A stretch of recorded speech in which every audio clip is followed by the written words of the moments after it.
Okay, good evening, everyone, and welcome back yet again to the big conversation on Tuesday nights. Tonight, we have the honor and the privilege to hear from Danny Stone, MBE. Just a brief bio about Danny so that you know who we're talking to and how much you really want to hear from this guy. Danny has led the professional team at the Antisemitism Policy Trust for a decade, during which time it has helped deliver a number of cross-party initiatives recognized by the government and civil society organizations as crucial to the fight against anti-Semitism and other forms of racism.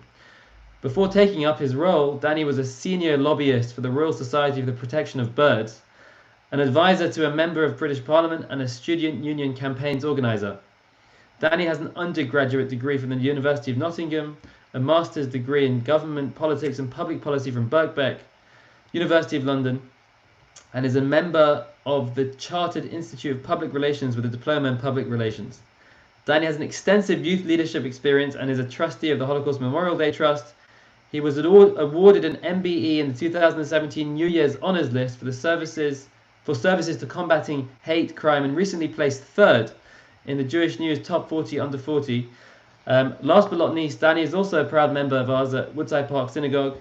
Danny is possibly one of the loveliest people you'll ever meet. He always has a smile, is as humble as they come, and is someone I feel privileged to know and proud to call a dear friend. So I hope that's not embarrassed you too much, Danny, and thank you very much again for coming on the show, if you can call it that, tonight. How are you doing? I fear I'm going to be underwhelming now. What an intro. Not at all. Not at all. Can I just pay tribute to you and the rabbinic team at the synagogue, because you have done immense things with all of the online content that you've been producing. It's so appreciated, and I know you're moving on. You personally, your contribution to the synagogue has been incredible, and you will be very sorely missed. So thank you for all you guys have been doing. Thanks for having me. Thank you very much, Danny. Thank you. I'll hand you the check afterwards. No, but seriously, thank you very much. It's made our job so much more wonderful to have people like you and the rest of the fantastic community that we have, and the experience over here has just been nothing but amazing. So, given everything I've read about you, I'm quite intimidated actually talking to you with all this list of accolades to your name. But there is so much we can talk about tonight, and I'm sure we'll cover lots of different topics together. One thing which I've been thinking about as I'm reading through your list or your bio is the fact that you were a senior lobbyist for the Royal Society for the Protection of Birds. For some reason, that really struck me as something which doesn't really fit in with the rest of what you do. And I'm just wondering, number one, where that sort of drive came from to protect our birds, which we should protect, but where did that come from? And number two, how did that lead you into becoming more involved with anti-Semitism and the policies around that? Well, yeah, a lot of people got a kick out of me being at the RSPB. I'll tell you a story, which is when I interviewed for them, in all seriousness, I asked whether it would be an issue that I had chicken on a Friday night, because I didn't quite get it. Yeah. And I've heard all the bird jokes, but yeah. The truth is that I when I was progressing in my career, after I'd done some work in the House of Lords, I wanted to do something that would be beneficial. I wanted to work with either children or animals. I wanted to change the world, and I had a biology degree, so I studied biology at university. And at that time, I thought, well, I can cure cancer, but it turns out that's really hard. Rather than do that, I thought, well, I can use my biology degree. I can do something helping animals, or in this case, birds. It's something noble, and so the two kind of married. And it was a political role, so it was a parliamentary role. So it was using the skills that I'd learned through the House of Lords to apply those in this new kind of world. And the thing is, I think when people hear RSPB, they kind of associate it with the RSPCA. They think maybe you go and pick up birds that have flown, pigeons accidentally flown in someone's house. But what I ended up doing was speaking to members of Parliament about the state of our oceans and the way in which we wanted them to be protected, climate change, planning policy, all kinds of different things. So it was a very much different job than what it might kind of look like to some people from the outside. Well, actually, it's interesting because I'm just thinking now, this might be half the answer to the question, but that might actually have given you a really good experience in terms of dealing with Parliament and getting things done in the way you'd like to see them get done. And I'm sure that experience helped, or probably more than helped, when it came to doing stuff with anti-Semitism. Yeah, it's interesting because the different things I've done have helped in different ways, right? So Yeah. I worked with somebody in the Lords. The Lords is very different to the Commons. It's slightly slower. It's less adversarial, I'd argue. And so I got that experience. Working at the RSPB, it's a massive organisation. Right? When I was working there, they had over 1 million members, more than 1,500 members of staff. And so to see how an operation like that Hmm. works was something Yeah. completely different and Hmm. really interesting. You know, the way in which we contacted them. We had more members, I think, in a number of constituencies than the swing vote of the MP, and that kind of means something. Yeah. So yeah, so working at the RSPB, I learned a great deal, really a great deal. Yeah, for sure. It sounds fascinating. Yeah, it's occurred to me earlier today that the Jewish people are compared to the dove, which is a bird which represents peace. So you've moved on from protecting many birds to sort of protecting the dove bird, so That, to speak, which is the Jewish people. So it's not entirely different to what you've been doing before. But moving on into what you do right now, which I think is what we'd like to talk a lot about tonight, as well as other stuff. Can you explain to people, and myself included, what the Anti-Semitism Policy Trust is and what you do for this trust? yeah. So the Anti-Semitism Policy Trust, we're a charity, and our focus is educating decision makers, members of parliament, other key opinion formers about what anti-Semitism is. And the way that we try and apply our work in respect of policy is that we want to try and help get the right frameworks in place. So there are others that do elements of this work too. So the Community Security Trust, most people would know, you can report incidents to them. They have a research arm. We work really closely with them. There's Hmm. the Campaign Against Anti-Semitism, which does some more grassroots work, and certainly has taken an interest in kind of judicial proceedings, taking things to court. We're working with the decision makers and the policy frameworks that we try and set. Let's say, we're looking at the media, or we're looking at the internet, or we're looking at universities, or the way in which court processes take place. In any given area, we will try and ensure the right frameworks are in place so that then people can use those frameworks and they'll operate properly. And then people will come back to us and say, hey, something's not working, and we'll go Yeah. back, try and address that framework. So that's what we do. We educate MPs and others about anti Semitism, and we try and help ensure those frameworks are in place to address it. So when it comes to anti-Semitism, I'm trying to think about how to articulate this question in the best way. But are you mainly focusing on policy in terms of how to clamp down on times when people are anti-Semitic, or are you looking more to educate the masses such that anti-Semitism doesn't take place, or is it a bit of both? There's a bit of everything. So, I mean, the core thing is we've got 650 MPs, 700 members of the Lords plus. In some cases, you're elected to parliament, you've never met a Jewish person, Right. right? You've not encountered anti-Semitism, you might not know about it. Obviously, it's been in the news more in recent years. But our starting point is, well, let's try and explain to people what anti-Semitism is, because it can be quite complex. It can be kind of vast. On one day I'm talking about what's happening on campus, then I'm talking about COVID-19, then I'm talking about something else. Right? There's lots of different elements, although there's kind of something core to anti-Semitism. Yeah. Just explaining to people that it punches up as well as punching down. Jews are always considered to be kind of all powerful, all knowing, as well as lowly and verminous and all the other pieces of kind of anti-Semitism. So we're educating about that. And that is just, me going and having conversations with MPs, explaining about, what the current issues might be. And that leads on, I think, to us talking about where specifically we can do something to make a difference. At the moment, for example, give you one quick example, there's an online harms bill due to come into Parliament, which will look to regulate the online environment somewhat. And we're trying to have conversations with members of Parliament saying, here, this is what anti-Semitism does. This is how it manifests online. Here's an opportunity for us to do something about it. How can we make sure we do this in the right way?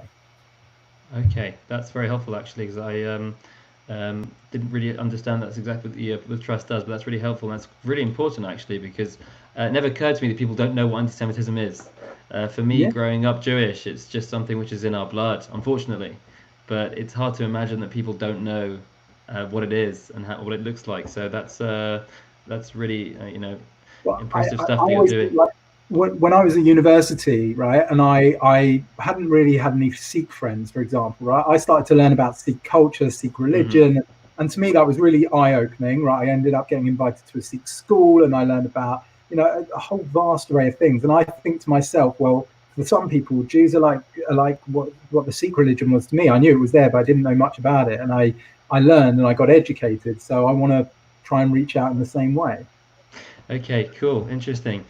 Um, there's loads of things I want to talk to you about anti-Semitism, but one thing which has really been on my mind actually is um, I look at anti-Semitism and how long it's been around for, and I often wonder whether it's something which is just not really something we can get rid of. I think it's to me it's something which is always going to be around, and it's you can educate as much as you want, but there's something which seems to be deeply ingrained within people about the anti-Semitic ideas they have about us. And have you seen that in your work that you do, that anti-Semitism can actually be you know. Cured, or is it something that we just have to manage and deal with? I think manage rather than cure is probably Yeah, right. yeah, People compare anti-Semitism to a virus all the time, right? And which yeah, people may feel funny about at the moment, but certainly it adapts and it mutates, and you find it in different places, right? So for a yeah. long time, people would consider it to have been a kind of a far right issue. Over the past years, we've seen how it manifests on the far left. We know that it kind of percolates in Islamist extremist circles. You've seen it in respect of COVID circulating online in memes and kind of different themes that are being discussed on chat rooms. We've done some work on how anti-Semitism and misogyny overlap. So there's intersectional abuse, and even on the very fringes, kind of isolated cases, but you do see it in the fringes of the Black Lives Matter movement. Hmm. Um, presenting in kind of daubings on synagogues or the odd post online. So it doesn't matter where it is in the world or the cause that it might be. You can find anti-Semitism, so it is adaptable, right? Hmm. It's almost like a story that is it lends itself to, if you have a problem, then Yeah, anti-Semitism lends itself to kind of one believing that might be the solution, yeah. um, right? So it kind Y- of Jews are the y- answer in that sense, but and so that is very difficult to defeat, as it were. You can yeah. educate about it. I mean, people love having a scapegoat, and it seems like we're often the ones that are chosen to be that scapegoat. So, as you're saying, no matter what comes the world's way, often we get the blame for it. And coronavirus is no exception to that rule, as you mentioned. Have you Well, yeah, seen have exactly. you seen a lot of anti-Semitic stuff in relation to coronavirus? There's definitely there's a I mean there's been reports. So the CST has a report. We have a briefing online about this on antisemitism.org.uk. The website's getting updated soon, in days. Our briefing would, if one were to look at it, would show, a, like we were just saying, this isn't new, right? Yeah. So Jews were blamed for TB, Jews were blamed for the bubonic plague, for a measles outbreak in New York a year ago. So Jews have consistently been blamed for kind of the outbreak of viruses. There are different themes that are emerging in COVID-19, either that, this is kind of similar to the protocols of the Elders of Zion. This is a plot Hmm. uh, that's been orchestrated to try and ensure the Jews get more power, because economies are going to shrink and Jews are going to benefit from this somehow. You see the theme that the Jews are the spreaders of the virus, or the Jews manufactured the virus. You see celebration of Jewish death, and you see some in extreme circles suggestion that people should go out and attack Jews. So you've got all of those themes, and whilst a lot of that is online, in France there was an ex-minister, a Jewish person, who there was a meme circulating of this ex-minister pouring poison into a well, echoing Hmm. again bubonic plague. Um, that circulated online, but then I think it was in New York, certainly in the States, there was a religious Jewish man who went to try and get an appointment, I think, to buy a car, and was told that he wouldn't be able to do it because he was part of the reason Spread for of the this plague. Yeah. virus. right? So you see virus, the offline effects of the online conspiracy theories. right, So all right. of that is percolating online. Now, I don't think it's mainstream necessarily. And I think that there are, Chinese people and other people who are suffering greatly from conspiracy theories about some of the spread of the virus. But it's there, and it does, spread onto mainstream platforms. And so we're with CST keeping an eye on it. We're keeping an eye on it. We're briefing MPs about it. So that's what we're doing. Okay, thank you. Thinking about the things that you've done, thinking back to how many years have you been at the Antisemitism Policy Trust? Is it 10 years? Just over 10 years, yeah. Just over 10 years. Wow. So over the past 10 years, can you think of something which you might be most proud of in terms of the achievements that or the breakthroughs that you've made over there? So I touched on it just a minute ago, actually. And in the past 2 years, anecdotally, we were finding there was abuse of Jewish women online, right? So they were getting different kind of abuse than men get. It was more violent. It was rape and death. Politicians or just anyone? Politicians, celebrity, but also just in general, like Jewish women, young women who are trying to engage in online conversations. And I mean, between our office team, Amy and Ali and John Mann and myself, now Lord Mann, we said, there's something that we want to do about this. It was 100 years, coming up to 100 years since some women had got the right to vote. And we thought it would be important to investigate this. So we put on the first ever, to my knowledge, conference, called it the Sarah Conference, looking at intersectional abuse of Jewish women.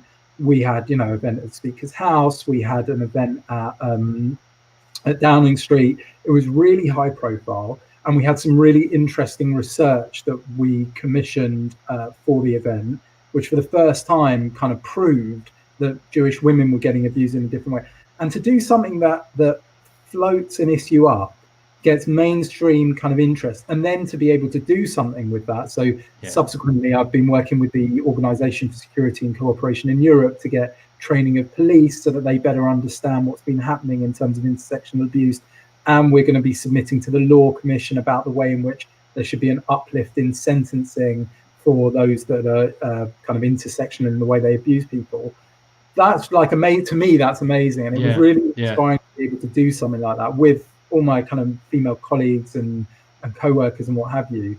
That was really exciting. It was only the past couple of years, but it was a big deal for me. Amazing. No, definitely. It's unbelievable what you do. I'm pretty blown away by how much you're doing actually just for the Jewish community at large. And it sounds like not just in the UK, but you're dealing with internationally as well at some point. And also other communities as well. All of the benefits that we've seen for Jewish people end up being for the Muslim community, Hindu, other communities as well. That's what we hope.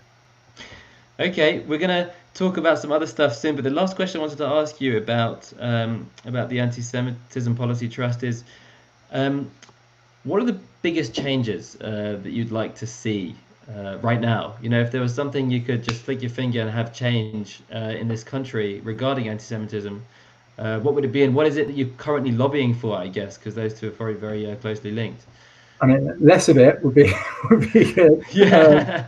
To be honest, it's the same question because the thing that's changed and developed, and the thing that I think would make the biggest difference, and that we're lobbying on now, is online harms. Right, It's all about the internet, because in the past, there may have been anti-Semitic mutterings in a pub or something, but you wouldn't hear it necessarily, right? It didn't impact people in the same way that now, if you open up your phone and you see something on Twitter, it has a direct impact on you. And whilst I'm a firm believer in free speech, these platforms are not kind of free speech platforms per se. They don't need to be. They can have floors and ceilings on them, and I think they should have. And so part of the work that we're doing at the moment is to lobby for the introduction of a regulator, like there's Ofcom or there's IPSA, one of the the media regulators or regulators in other industries. We think that Ofcom ought to be monitoring and regulating the internet, and that means a duty of care for the companies that are operating these kind of the social exchange platforms or social media platforms. It means certain standards, it means advice, it means transparency from the industry. So that's all of the things that we're pushing for at the moment.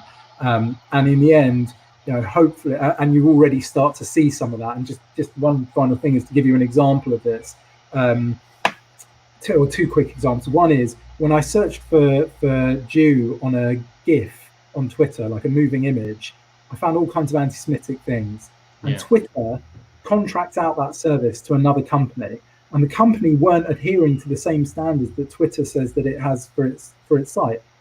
So we want to ensure that in the future, any company that is contracting out services has those terms applied, their safety and standards terms applied to the other companies they're working with.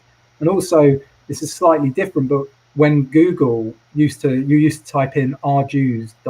into Google, right? It used to prompt evil. That was the prompt. When they removed that prompt, that search reduced by a factor of 10%. Right?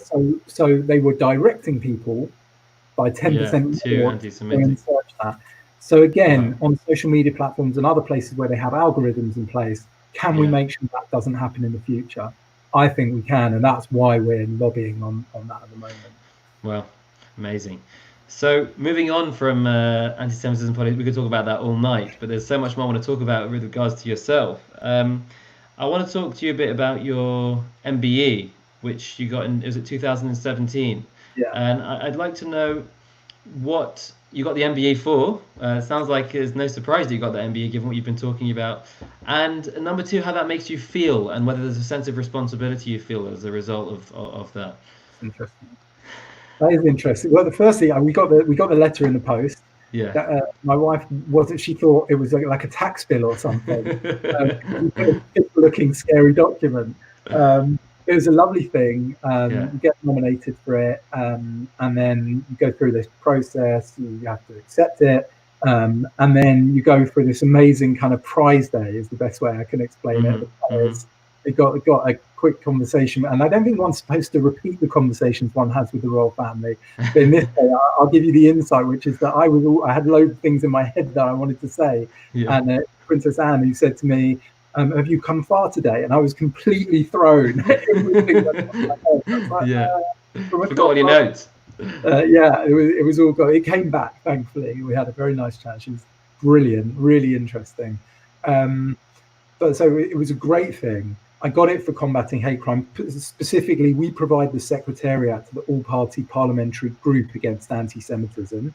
And there are all-party groups on everything in Parliament, beer and jazz and environment. Our group is on anti-Semitism. There are amazing MPs. At the moment, Andrew Percy, a Conservative, and Catherine McKinnon, a Labour MP, who lead it. And it was because of the work, I think, that I did with that group. They did three inquiries into anti-Semitism and electoral conduct. I think that's why I was put forward for it.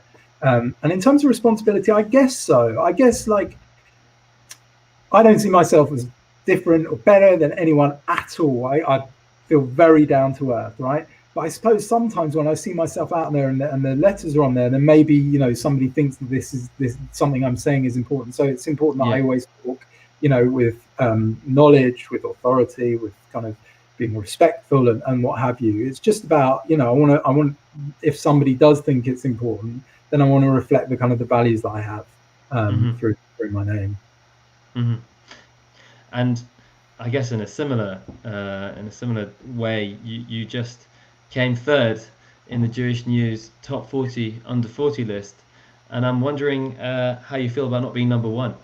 Well, no, I'm delighted that I went up because I've been in it twice before. They do them every 5 years, and I had been relegated previously, so now I'm back up. So I'm just delighted to be up again. To be honest, Rachel Riley was number two, who I get on really well with, who is tremendous and was such a great outspoken voice on anti-Semitism. So I was delighted; she totally deserved it. And it's Johnny Benjamin, who was number one, who was the mental health campaigner, and the work on mental health particularly so important. So I think they are utterly deserving, and there were so many other great people in it across the at number 40. One of my good friends was in it, who's a civil servant who's basically coordinating the response to COVID for government, or is one of the people who deserved to be number one as well. So there were endless people: the CEO of the JLC, the guy who runs the Jewish Labour movement, two of the people in the Jewish Labour movement, and there were so many good people in there. But I'd like to think it was 40 equals rather than one above the other. Okay, well, it's corny and cliche, but I'll say it anyway. To us, you'll always be our number one here at Woodside Park. Not number 3, but number 1. I wanted to speak to you about, this is not on your bio, so people wouldn't necessarily know this, but anyone that follows you on Facebook or has seen any of your stuff on Facebook will know what a wrestling fan you are. And is it the job for a nice Jewish boy, and how did you get into that? Well, funny enough, if you search Royal Ramblings, which was our previous blog name on the Huffington Post, and look for the Who's Jew or the Jews Who of wrestling, you'll find 3 articles I've written about Jewish wrestlers. Okay, good. So it might be the job for a nice. If all else fails at Woodside Park or Hadley Wood, I know where I can go next. There you go. The Who's Jew of wrestling, I think we called it. So I used to love it as a kid, and I was like, I'm going through all this stuff. There must be a way I can get more involved. Hey, the wrestling media world can't be that big. Surely there's a way that I can break my way into it. And lo and behold, we did a blog on the Huffington Post, and I suppose through my engagement in that, I ended up in contact with the team at the Daily Mirror, who were wonderful. Neil and Matty, really good guys, and I write about it, and I go to shows and what have you, and it's brilliant.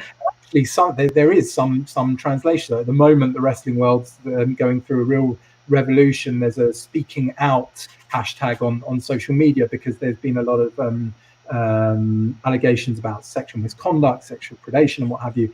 And so when it comes to campaigning against that, or for improvement of the industry, I feel like some of the things that I'm doing in my own work actually have application there. So, we call it predetermined. Just, yes, people say it's fake. It's not fake. It's predetermined. It's good fun, is the truth. And when you're dealing with anti-Semitism, you need a bit of an outlet sometimes. Yeah, that's true. That's true. Someone to let it all out on. No, definitely. You're a fascinating person, sort of a jack of all trades in a way, getting involved with all sorts of different stuff. And it's been an absolute pleasure to talk to you. And I think at Woodside Park, we're proud to have you as someone who is fighting. I shouldn't say fighting, but really speaking out and really looking out for the Jewish community and making sure that we are getting, what we deserve in terms of living comfortably and peacefully in society. So, just on behalf of everyone, thank you very much for all that you do, and thank you so much again for coming on and sharing with us a glimpse of the really busy life that you must have, and the fact that you are still so enthusiastic about it, despite the fact that you probably have so many bureaucratic hurdles that you need to get through, and I'm sure there are many frustrations along the way. So you're a real inspiration for someone who just keeps on fighting and just keeps at what they're so incredibly motivated to do. And I, for one, have been very inspired by tonight's conversation. So thank you again. Keep well, keep safe, and looking forward to seeing you in person as soon as we can. Thank you, Hugh. I've really enjoyed it. Going through my kind of crazy life is fun. That's very kind of you to say all about that. I mean, I like to campaign. I love my job. I'm not going to stop. And I could say anyone who wants to see me in conversation with Lord Pickles this Thursday, look at Policy on Twitter or Antisemitism. Say that again. I think that might have been missed, Danny. What is it? Where is it? It's at Antisem Policy. Antisem Policy. On Antisem Policy on Twitter or Antisemitism Policy Trust on Facebook. You can sign up. We've got a digest that goes out. You can sign up and see what we're doing and get some of our briefings and what have you. And delighted for anyone to join in what we're doing. Great. Okay, sure. No, that would be quite. Given everything we've discussed tonight, I think I might join that too. So thank you again, and everyone else who's watching on Facebook or on YouTube, thank you again for joining in. As always, please do subscribe to our YouTube channel. As soon as we get 100 subscribers, we can do a lot more stuff with that channel and have our own private or personal URL. It's been a pleasure having a chat with Danny. Been a pleasure having all of you watch, and keep safe, keep well, and looking forward to seeing you all back next week.